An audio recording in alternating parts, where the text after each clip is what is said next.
interview with Hauser. Thank you. Welcome, everybody. Well, welcome back. Everybody is some kind of exaggeration when I look at here. So many people still chatting, talking, having lunch, whatever. Well, okay, they're missing something. To make a small introduction, why IPv6? There are not that many IPv6 active networks out there. At least that's one thing. There are several which are not open, but in closed environments, corporations, university, government, Department of Defense. And I had one of those projects for a customer where we reviewed IPv6. And I found out that nobody before had somehow really looked into the issues, programmed attack tools, and whatsoever. So that was basically the start for this, which finally resulted in this presentation and the attack tool that I wrote. Okay, you must apologize me, I'm a bit ill, so my throat might be gone in the middle of the presentation. So I'll try to speak not too loud and not too fast either. Okay, after the introduction, thank you. You might know me from one of the many, many tools and articles and documentations I've written. Like Hydra is one of the most used brute force network attack tools, THC scan or AMAP, under the top 25 tools in the Nmap best security tools. But well, what will we do today? First, I will give a very short introduction to IPv6. As I assume, very few of people you will have a knowledge of what does IPv6 actually look like. Some might know IPv4, but what is the difference with IPv6? How does a packet look like? I will show you that. Then I'll make a very short presentation on the attack tool suite I've programmed. And then we go into the major part. The major part will be what are vulnerabilities in IP version 4 and how does that compare in IP version 6? Was this now better or does it get worse? What is the difference here? Then we talk shortly about implementation vulnerabilities so far, and then what is new research and future stuff. Then of course you can ask some questions. Okay, what are the goals for IPv6? Why was actually the effort made to design a new protocol? The first thing is that there are not that many IP addresses left in IPv4. There was a news report about, I think 1 or 2 weeks ago, from the IANA, organization who all organize, distribute, registers the IP addresses. And they announced that, I think it was for 2010 or 2011, something like that, all the IP4 IP addresses will be depleted. So afterwards, no more IP4 IP addresses will be left. So at some point, we will need a new protocol. And that was IPv6 was designed some years ago. As you can see, we have 2 to the power of 128 IP addresses in IPv6. This is pretty a lot. This means several millions of IP addresses for every human being. Now existing or existing the next 50 years or 100 years or whatever. So IP addresses will not be a problem for the next decades. The next thing is auto configuration. In IPv4 we have DHCP or static IP address we have configuring stuff, and this is a pain. With IPv6 this is all automatic. You just plug in your laptop computer somewhere and it just works out of the box. That was the second goal of IPv6. And the third goal was to reduce the operational costs, especially with assigning addresses and infrastructures, reconfiguring addresses and infrastructures, routing issues, also to reduce costs on CPU and memory power in routers. So these were the majority of the goals of why we need a new IP protocol. When we talk integrated security features, we can make it very short. There's nothing else in there than IPsec is now part of the protocol and not an extra protocol like it is in IPv4. But that's basically it. Here we have the header structure of IPv6. If you're familiar with IPv4, you see a few differences. One is the source and destination address fields are much larger, of course. We have 16 byte now here instead of 4 bytes in IPv4. It's version 6 now, not version 4. Difference here. But you see there's some stuff which was in the IPv4 header is missing now, like the IP ID field or the fragment offset. These are missing now. So will there not be any fragments anymore? There will be, don't worry. It's all in there. It just looks like it's so simple, but in reality it's much more complex than IPv4. How's that? Everything which is optional, so it's not mandatory needed for a packet, they source out. They are sourced out in so-called extension headers. Extension headers now do everything you had before in IPv4, but it's not necessary, like fragmentation. Fragmentation is one type of an extension header. Or if you do IP source routing with IPv4, this is a forwarding extension header. And only in there if it's needed. That's why, despite of the huge length of addresses, the header is still pretty small. And it has a fixed size, which was very important mandatory requirement the router industry was saying. Because if you, with IPv4, you have not a fixed header length, but a variable header length. This is very bad for routers. Yeah, what you can do now is you have your IPv6 header, then you have your TCP header, and then your application data. So this could be some kind of packet for web or POP3 where you receive your email or something.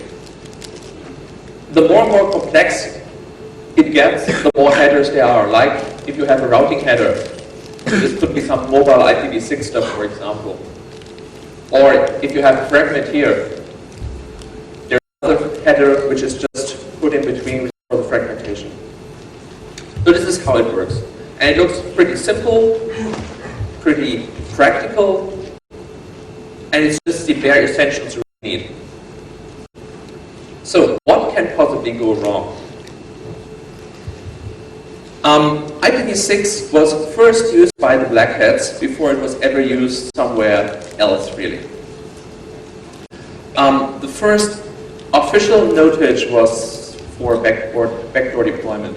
So some machine was hacked, IP6 to 4 translation was activated, and all the hacker communication was done over IPv6 encapsulated with IPv4. And all the IDS systems, TCP dump, and all the tools, the forensics used back in that time to analyze hacker traffic were not working because it was not inside that protocol, that encapsulation. So this little trick some hackers used to make getting after them much harder. What's also very interesting is you can run backdoors by that. Lots of them listen only on IPv6 address. So when you do a normal port scan, for example, for a TCP port on IPv4, it doesn't show up. So lots of interesting things you can do here. So that's what it was first being used. And for intercommunication. So even today, IPv6 or on the networks like Access for All, a Dutch ISP, there are some very interesting news servers and FTP servers with all the wares and all the illegal porn you might dream of, you can still find there. So, RC server. So if you look for that stuff, I really recommend IPv6 is the protocol for you. So what were, until I was the tools to attack IPv6 so far?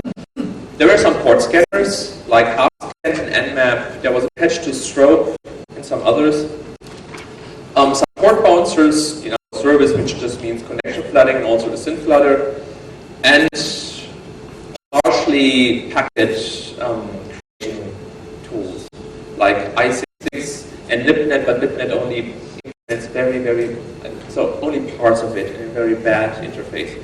I originally wanted to code my tools with LibNet because I thought, oh, that's pretty easy because everything's there. But then noticed that lots of important functionality is missing. I tried to implement that in the, it was a pain in the ass, so I was way fast implementing my own IPv6 packet generation library. So, but no tools whatsoever to attack specific IPv6 stuff. Yeah, of course this will change. One IPv6 is really everywhere, but this will still take 2, 3, 4, or 5 years.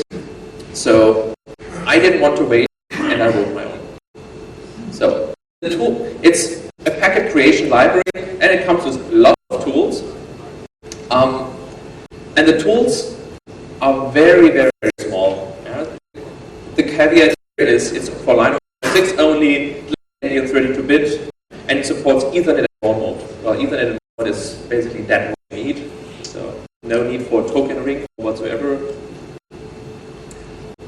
But it's for Linux 2.6, little in 32 bits. It comes with a lot of tools, which I will talk later on, what these tools are doing. So this is just, as you see, lots of stuff in here, lots to come. And to now go to the next topic, what is the difference between IP version 4 and IPv6? I'll make a short executive summary, so the rest of the persons who are not that technical can sleep for the next 20 minutes. And that is that IPv4 and IPv6 have, in regards of security, not that much difference. So there are some advantages. IPv6, which enhances security, you have a lot of increased complexity, which is bad for security. And in the end, it somehow evens itself out. So it's somehow the same security level you have with IPv6 than you have with IPv4. Also notice that the application layer is completely unaffected. So your web application, your RPC, DCOM, whatever application stuff is still the same. There's no difference. And that's why IPsec is now part of the IPv6 protocol, will not prevent any of the application attacks. Okay, you have encrypted, you authenticated the header. Okay, perfect. But the application might still be vulnerable or not. There is no difference. Okay, now we get to the details. Now we come to the part you are here. What is the difference between IPv4 and IPv6 in regards of security? First, we will look at the protocol changes, like what's in the header now, what was back there, what is the impact on security. Then we look at reconnaissance, the local LAN, attack types, smurfing, routing, and so on. Okay, let's start with that. As I already showed you, there is no IP ID field anymore in the header of IPv6. Well, what is that useful for? Some operating systems, like Linux, increase the IP ID field by 1 every 1 second. That's not a big security issue, but if you just make a ping or any type of connection to the target system, and in the reply packet you will see the IP ID field. There you can just calculate how long the system is being up, or rephrased, when it was last rebooted. For example, by that way it's easy to identify when was the last kernel patch being applied to that system. It's up for 280 days, so they can't have the important kernel patch for a security vulnerability, which is 100 days old, can't be active there. And there is no IP record route option anymore, which I hate very much. IP record route was a very, very cool feature, which you could use if trace route would not work. So if there were routers in between which filtered your ICP time to live exceeded messages, so you could not use trace route anymore, IP record route was still a very cool option to still have all the routes in between. On Linux is ping minus capital R and activates it. It's a very unknown IP options which tells every router in between to put his IP address in there. And what's very cool is in the backward packets, the same routers are doing it again. So you have the incoming interface and the outgoing interface. That way, both IP addresses. And that's something which you cannot achieve otherwise other than SMP. Now, there are no broadcast how should this work? There are no broadcast addresses anymore. How does this work? I will show you that this is one of the big issues for hacking.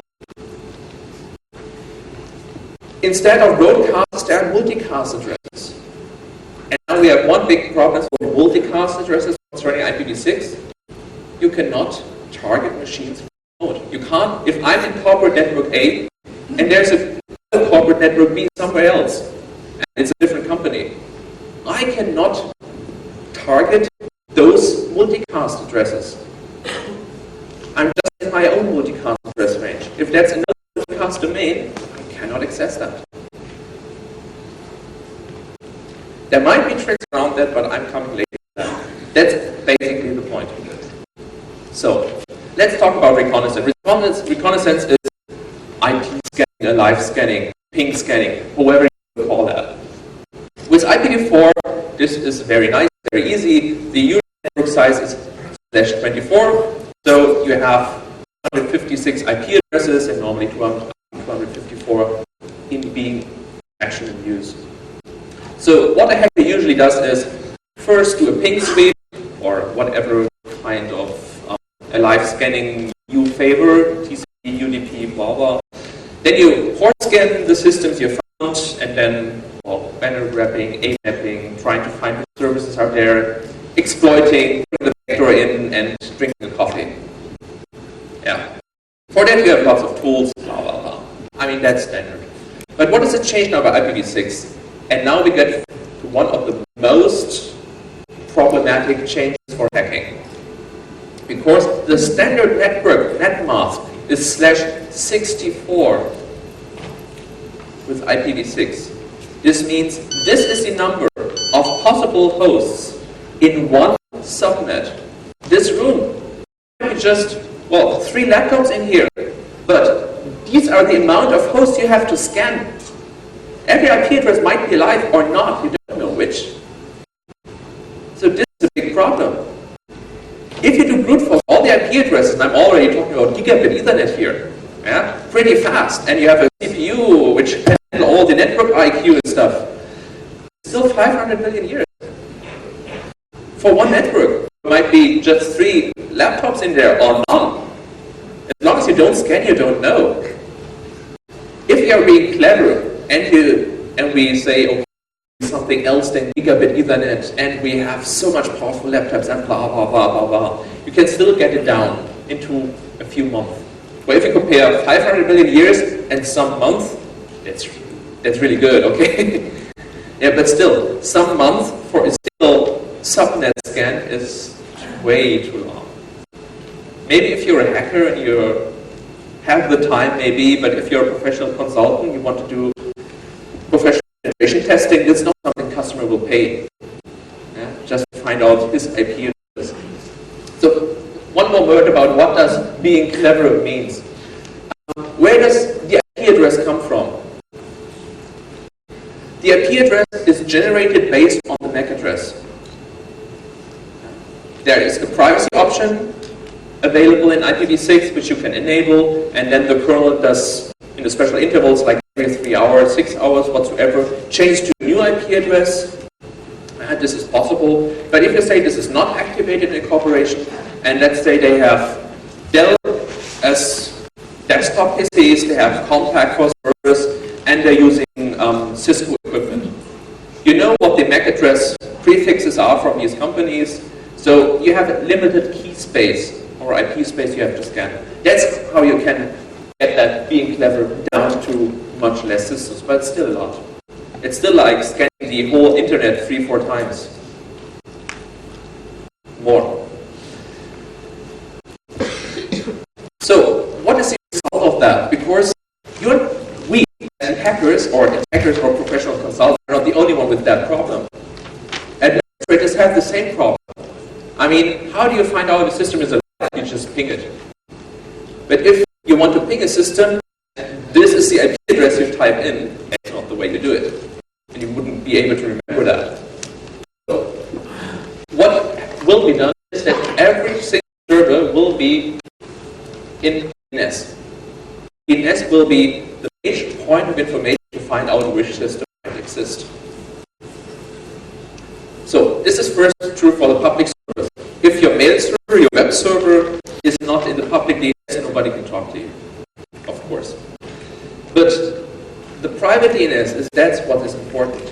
There, every internal machine must be there, because if a machine will not be on the private DNS, the administrator will never find it. But once it's deleted, PCs or servers will be forgotten. But this means also for hackers, they go for the DNS servers. That's the primary task. If you can get information from the DNS servers, you've won. One in the case that you are finally at that stage again, like in IPv4. And great hack, lots of hack put in, but then you're now in the same place like that. Now we know which host is there. Yeah.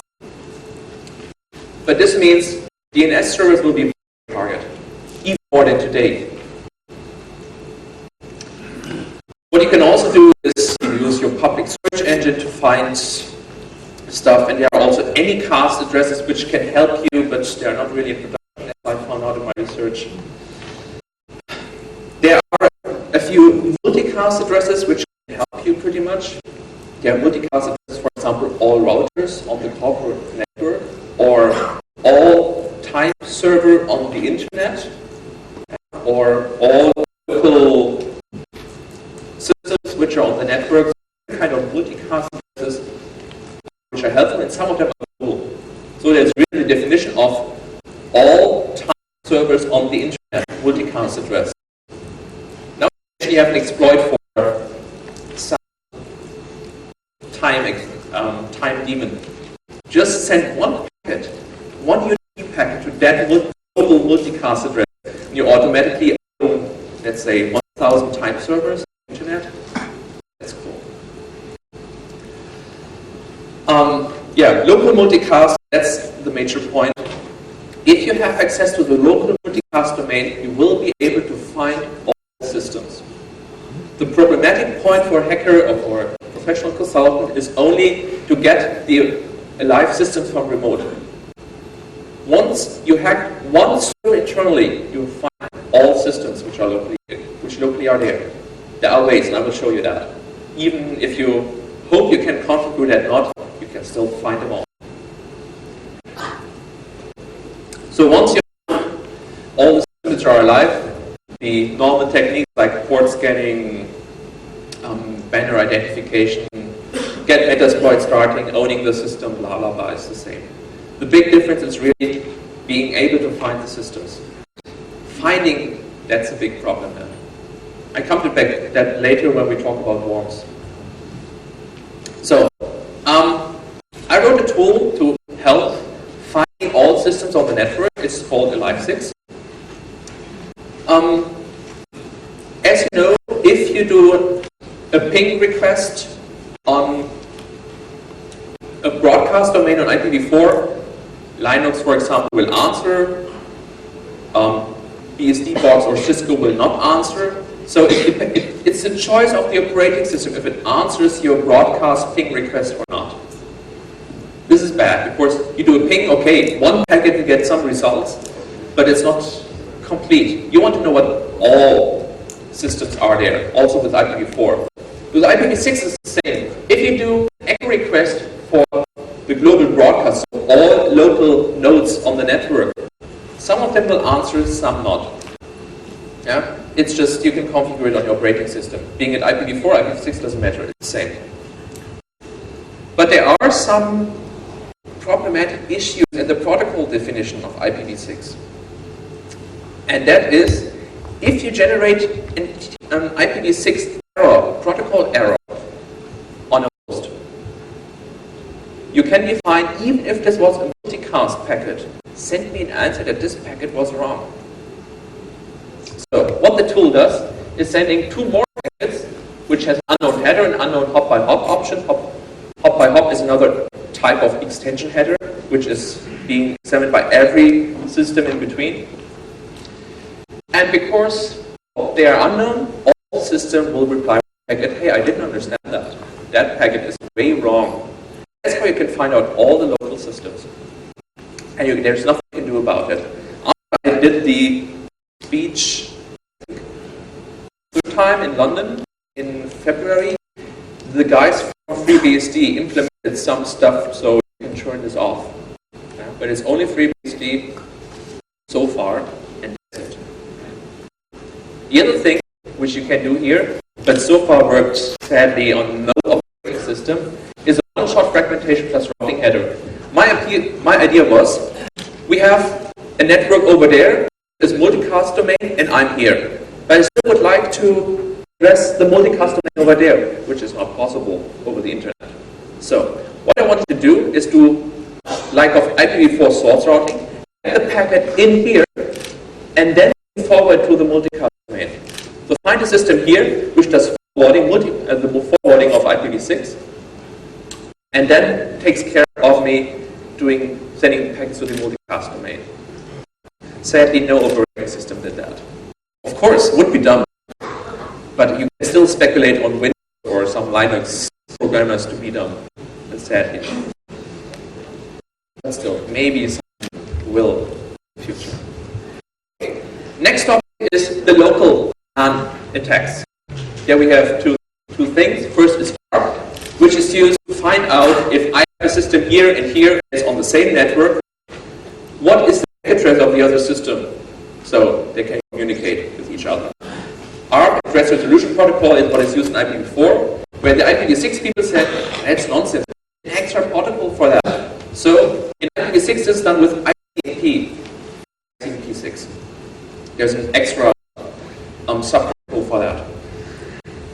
And we will also talk about DHCP. Okay, first ARP. It's layer 2 broadcast communication, performs the lookup between IP address and MAC address. What a hacker can do is respond also to those broadcast requests. It works like one system says, hey, who has the IP address, blah, blah, blah, I need your MAC address. And everybody on the network listens to this, and this system says, hey, this is my IP address, he's asking for my MAC address, okay, I send the reply. Well, but all others are listening too, and if they are evil, can happen this time, they answer as well. So, this is what you can do by that as a man-in-the-middle attack. DHCP, so there's a problem in IPv4.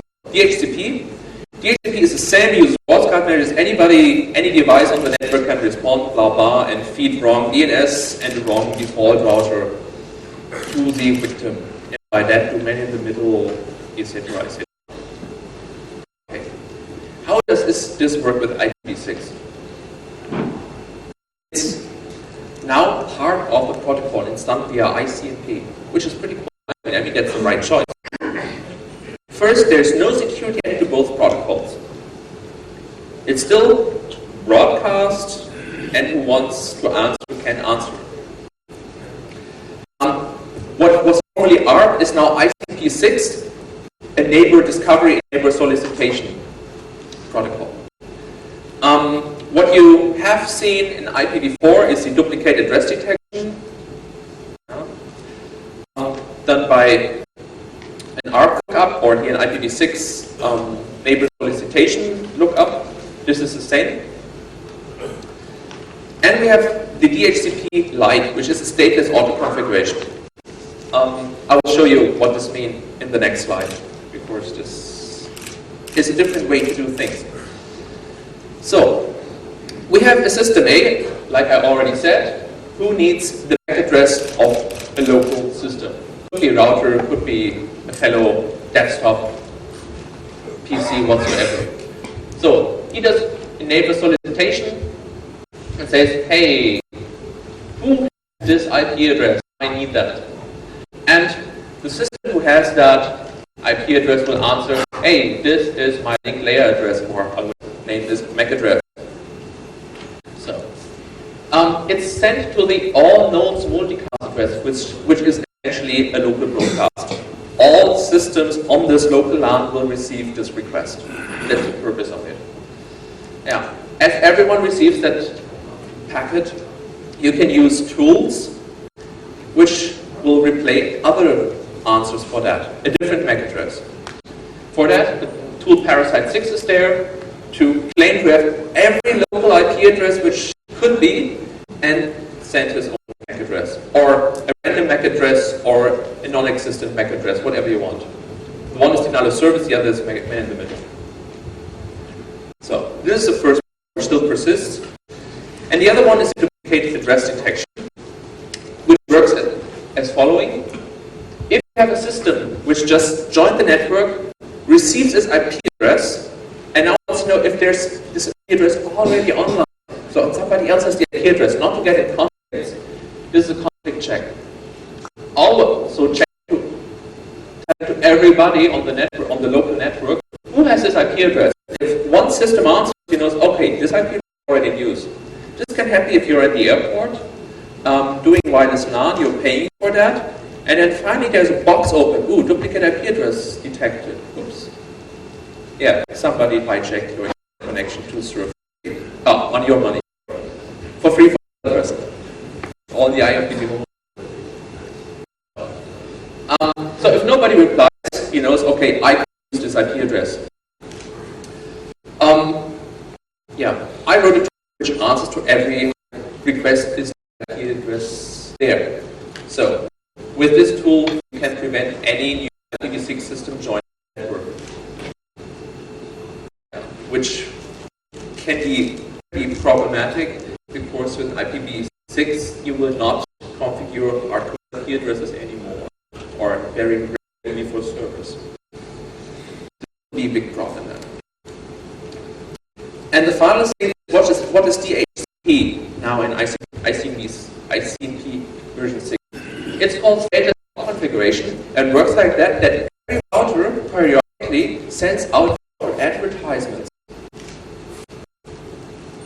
Here we have a router, and either on request router solicitation, or because he's talking with every minute, for example, sends out a packet which says, hey, I'm responsible for this network, and everybody who's on the network who does not have an IP address yet for mine is fixed. This is all.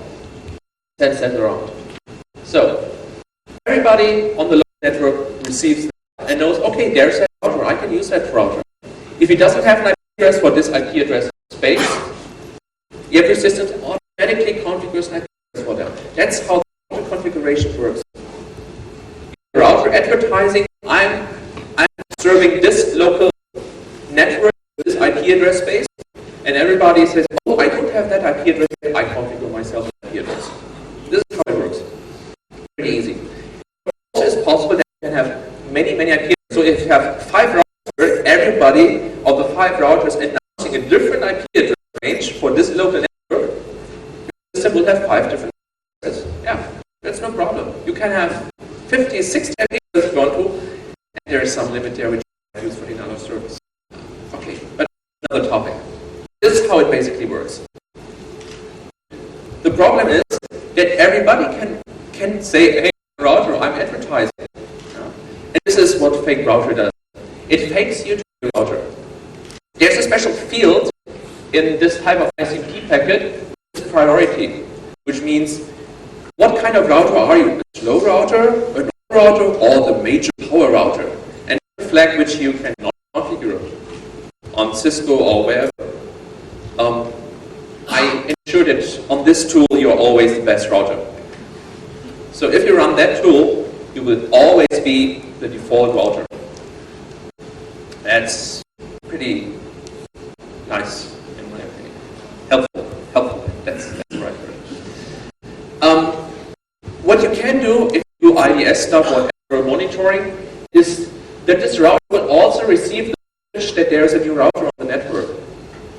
And will report that, and if you have your management console configured correctly, this will pop up, new router in network, blah, blah, blah. And this is what you should do to detect fake routers. But there are ways around that. That's not the slides, I haven't talked about that so far. But the router is only getting the packet because the MAC address is okay, so it's a multicast MAC address.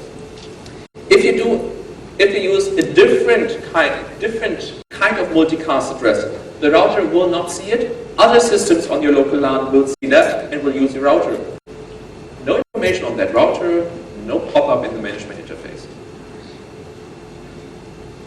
Okay, Then smurfing. I hope most people know what smurfing are, which it was pretty long ago. Then it was so much fun to play around with. The concept is you have a network which has lots of systems in there, and they're all answering to ICP echo request broadcast.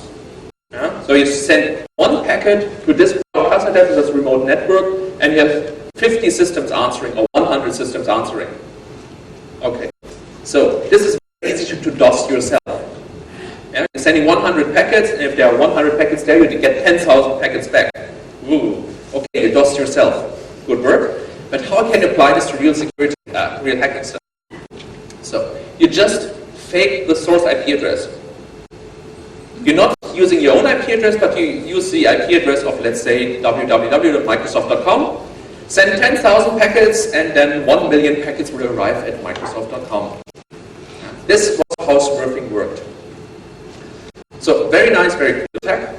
A traffic application type of denial of service attack. So how do you do that with IPv6?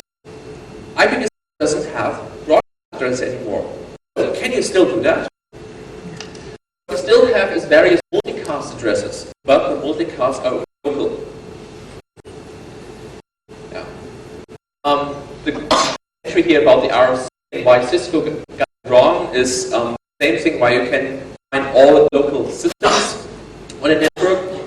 That is, that if there's a problem in the IPv6 packet going to a system, it will answer with an ICMP error packet. This is what Cisco didn't realize in their security analysis. Anyway, but we can use it for smurfing too.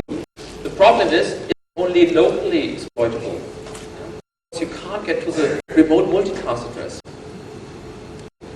That's a really big problem.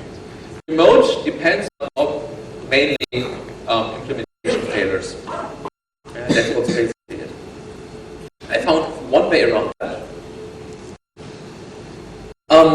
which I show in the next slides, but you can just stop locally. So it's not really that interesting. The tools here are Smurf6, which is exactly that. It's initiating local Smurf to deny service a local network. Great deal, I can't surf anymore. But for Linux, which is now fixed in the newest kernel versions, so it was a kernel bug I found there, was rsmurf. And this was very, very cool. Very interesting problem they didn't think about. You're sending a ping packet. The ping packet goes to one system which exists, so it's not a broadcast IP address you are sending to, but the source address is. The source address is all local systems, like limited broadcasts on IPv4. That's the source. And destination is the target. And that's a packet I can send over the internet. So it arrives somewhere in some other network at the target machine. Yeah, and now it's a question, what does the target machine do with that packet? Would it reply to all local systems, or would it just say, oh, this is fucked up, I throw that away? Everybody throws it away except Linux. Linux happily answers to all local systems. So, if you have a local LAN, you have a LAN somewhere on a very, very remote island, and there are 100 Linux servers there. Then you send one packet to each of the 100 Linux servers, and you're generating 10,000 packets in that one local LAN, which is pretty nice. Yeah, but still, it's fixed on the newest kernel. Routing protocols, there's no difference there because it's on an upper layer, so no difference, except for one thing. This is OSPF version 3. OSPF version 3 is especially for IPv6. I'm a big fan of OSPF. I think it's one of the best routing protocols you can use within a large corporation. The problem is they assumed, hey, everyone will have IPsec. Everyone, every corporation, everybody use OSPF and IPv6, and you migrate to IPv6. They all will use IPsec, which is nonsense. But that's the only way of specification in OSPF version 3. So if you have OSPF in your IPv4 network and you want to migrate your network to IPv6, you should use a different router protocol. Because implementing IPsec, I could do a whole day of training what the problems are. It's not easy. Okay. Additionally, with routing, we have the routing header manipulation. With IPv4, this is what is called source routing. So we have a firewall in between. The firewall allows only access to this server, but not to our target server. But if we use a routing header, the packet is first delivered to this machine. It decapsulates, oh, where does the packet have to go next? Okay, to the target system, then forwards the packet. The same what source routing did. So there's no big change in security or hacking. The difference, which is, however, is that it's an extension header, and it can play pretty cool with extension headers, which I will show you later. The last slide for the routing section is something a friend of mine was not really happy that I was presenting that about, because this is some kind of hidden secret in the hacking scene. And that is that despite all security to try to do to prevent an evil impact on redirects, ICMP redirects to IPv4, you can still do that.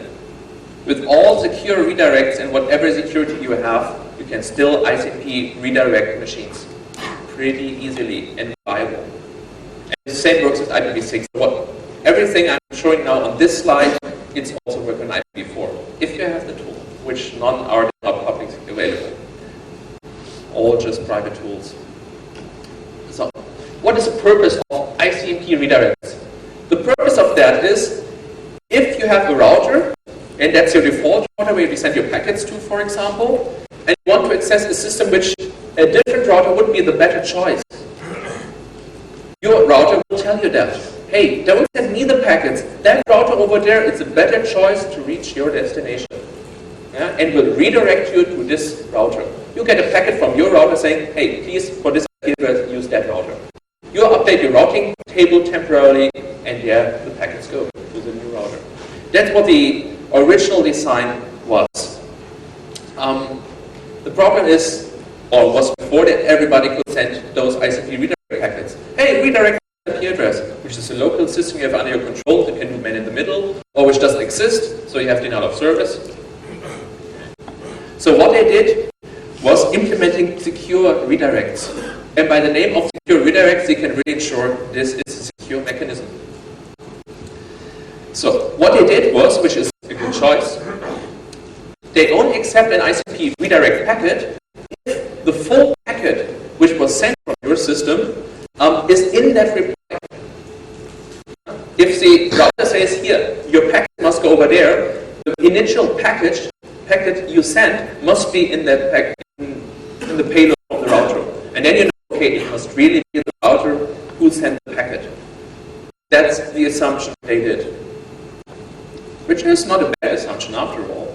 But what is, if you could guess or assume or just know by telepathy or whatever other means you have, what might be a packet the target system might be sending? So you can fake an ICMP redirect packet. Well, there are ways to do that. We fake an echo request packet to a destination. We want the target to use another router.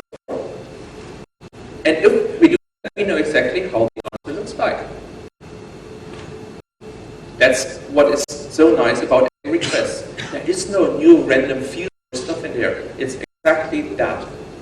The exact opposite of what you sent. So, what you do there, which is a bit more of a very complex and problematic attack to tell attacker sends echo request, he sends echo request to victim, where the source address, where the packet seems to come from target.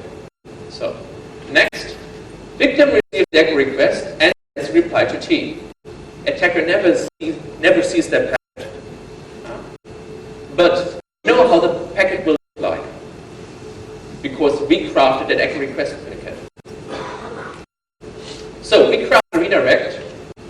pretending to come from the router, sending to the victim, and tells them, hey, every packet you want to send to target, please send over here because that's the router you want to use.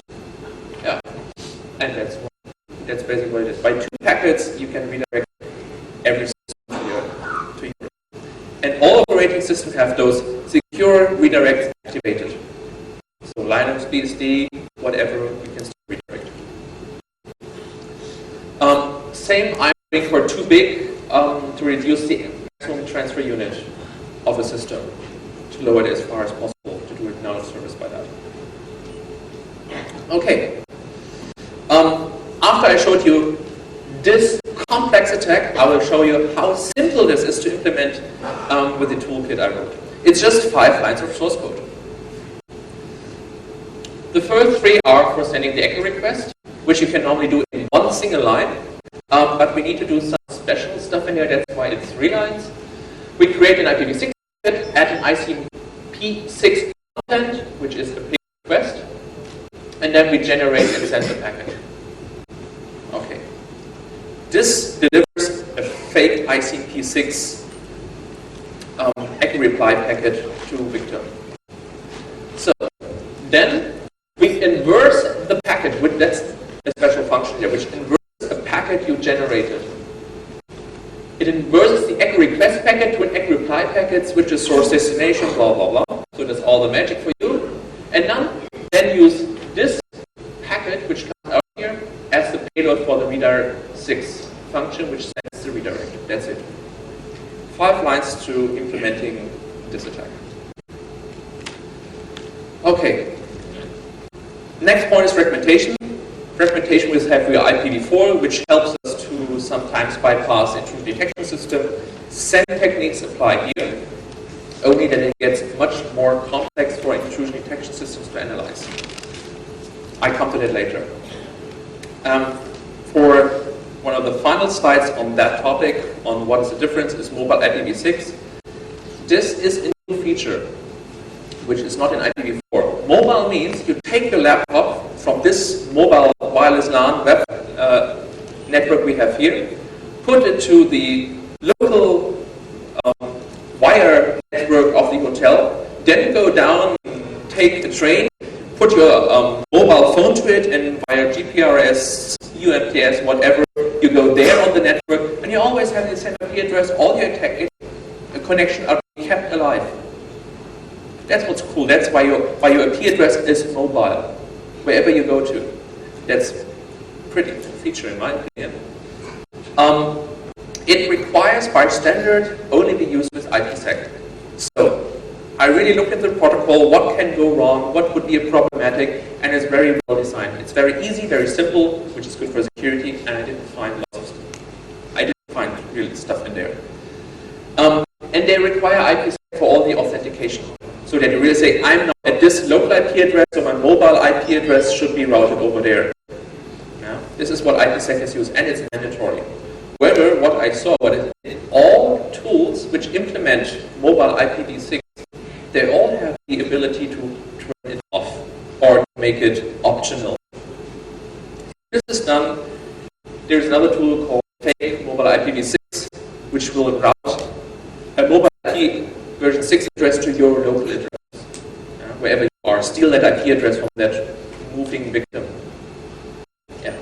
By default, it should not work, but you never know. Try it.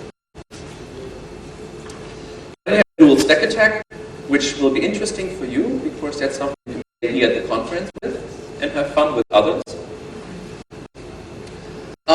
If you have an internet which routes both IPv4 and IPv6, and you have a firewall blocking, let's say, telnet port on this old whatever Linux machine, blah blah blah.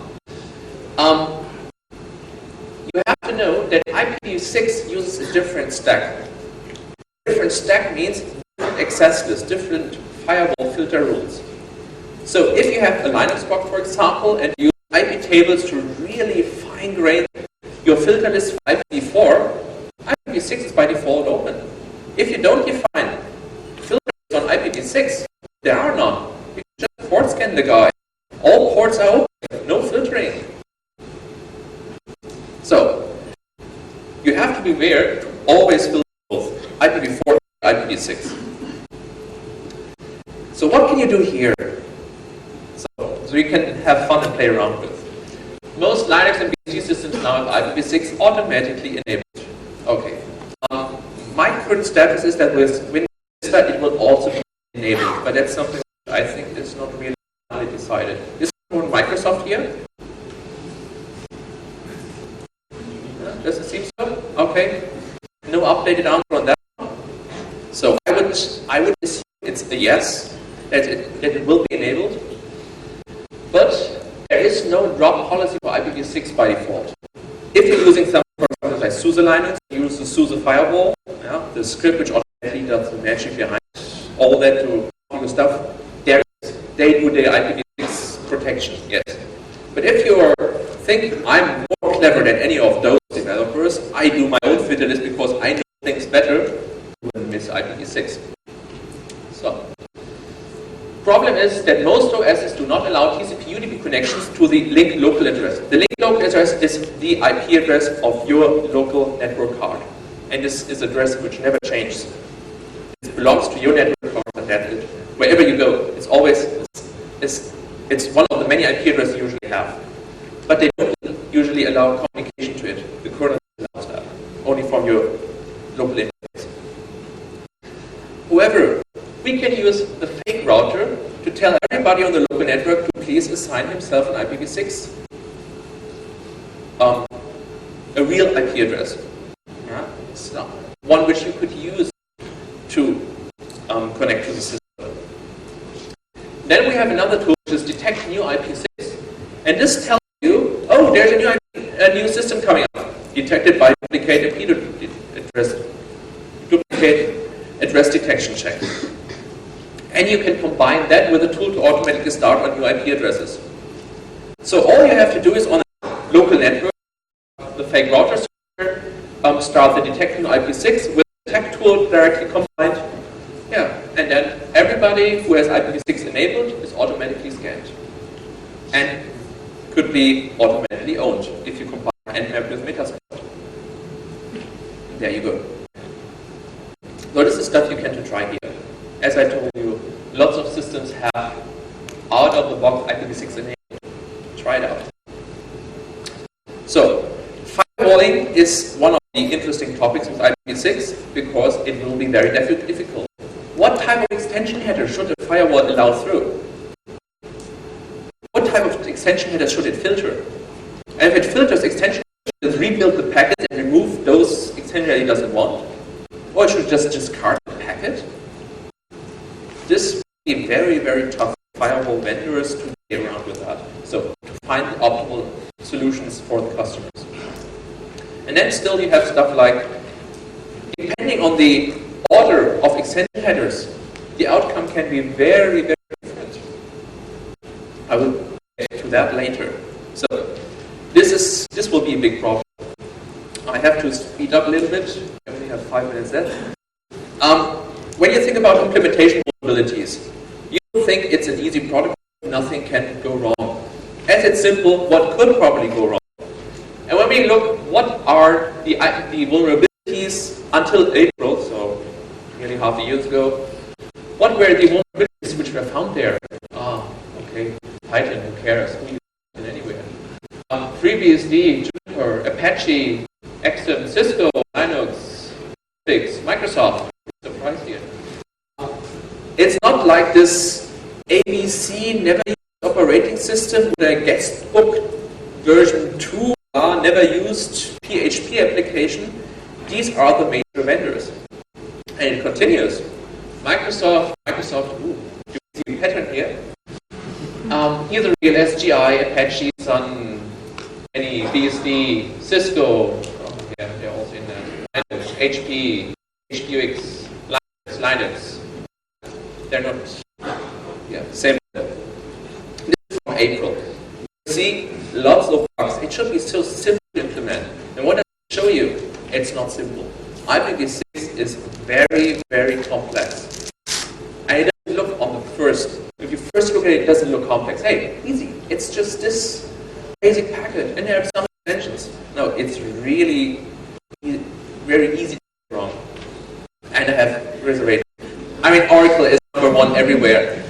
This place is reserved. Okay. Finally, on DOS, I didn't do much on DOS research because it's really easy. And DOSing is something you can do just by fixing stuff. You can prevent this out of service attack. At THC, we always try to do tools which last forever. Like the IPv6 stuff I presented before, all the tools, they will work in the next 15, 20 years. Being out of service is fixed by the next kernel patch, so that's a waste of time in our opinion. So, but if you want to play around with that, and I tell you there's more to find than you imagine. And just by the stuff I was playing around, I was really saying, oh, this can't be true. Just flood router advertisement, flood neighbor advertisements, flood router solicitations, flood multicast listener discoverers, blah, blah, blah, blah. You can force packets, that's very, I mean, normally everything is done in ASIC with routers. Whoever you can force to be, that packets are not being handled in ASIC but in CPU. CPU is so precious for routers that they try to do everything that is not handy there. But you can easily get them there. So, for example, hop by hop extension header, there's a special object called router alert, which means, hey, router, pick up that packet and do something with that. Then it picks it up and has to track that into CPU. Multicast listener discovery is something which has to go there. Everything which has more than 2 extension headers, because then it's larger, and it puts the normal ASIC buffer, so it has to be copied in CPU to be analyzed. Yeah, do this with 1,000 packets per second, and every router is gone. Hop-by-hop router alert, upper layer processing bugs can be very interesting because they can all routers in a row to the out of service if you're lucky to find such a bug. Crypto CPU hawk exploits, send P6, that's a new tool which is just in the newest version. Sends neighbor synchronization requests with a lot of crypto stuff, with like that certificates, which is all have to be checked because there are so lots of them. Keeps the CPU pretty busy. So DOSing is really easy. So, I made some analysis on the implementation vulnerabilities. Responding to packets to multicast destination to make a request, only Linux and BSD were answering to those, which is the same like in IPv4. So Cisco and Windows don't answer to broadcast ping requests. Same here for the multicast ping requests. Responding to packets to multicast destinations with the invalid header options I talked about. So if you send a packet to everybody, which has an error in the header, in the IPv6 protocol header, you get a reply from everybody. So something which, so same here, but now you get also Cisco and Windows stuff. This way you can find all systems on the local network. This is how this is done. Responding to packets from the multicast address sources. This is how you can do remote smurfing still with IPv6, which is now fixed in the kernel. Routing header to multicast addresses. They were not doing this thingy, sadly. Fragmentation following routing header, very interesting. On Cisco and all routers, you can say no IP source route, and IPv4 source routing is not allowed on the router. If there is a packet going through and has source routing enabled, the packet is just dropped, that's it. But if you have IPv6 and you first put a fragmentation there, and after the fragmentation, after the defragmentation, ooh, there's a routing header afterwards, those mechanisms work. So this is why on the internet we will see source routing again. And there's no way the routers in between can handle that. And one-shot fragmentation also works with everybody. It's a one-shot fragmentation. Last one, which mentioned that we found the nice vulnerabilities in Windows Vista, which are fixed now. Yeah. And if you have any questions, I think time is up. You can just come over to me. And the newest version is just downloadable by this link. It's not on the web page yet. Okay, thank you. Thank you very much.